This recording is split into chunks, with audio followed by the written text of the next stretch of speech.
নমস্কার বন্ধুরা, আজকে আমি বানাবো তালের বড়া বা তালের পকোড়িও বলতে পারো। তার জন্য আমি একটা তালকে ভালো করে ধুয়ে ছাড়িয়ে নিয়েছি, দিয়ে তালের মঠটা আমি বের করে নেব। তালের মঠটা বের করা হয়ে গেলে ওতে আমি 1 কাপ সুজি, 1 কাপ ময়দা, 2 কাপ চালের গুঁড়ি আর 1.5 কাপ চিনি আর কিছু নারকেল কুড়া এতে দিয়ে দেব।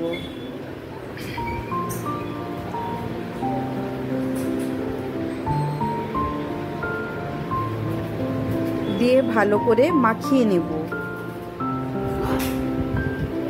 একটু এলাচ থেতো করেও এতে দিয়ে দেব,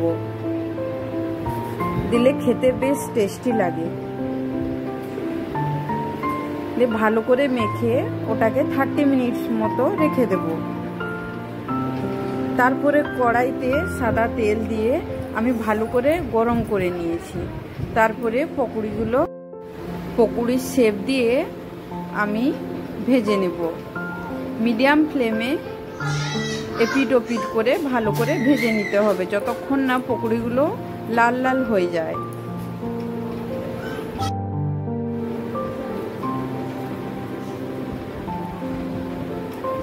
এপিট ওপিট করে ভালো করে আমি ভেজে নিয়েছি।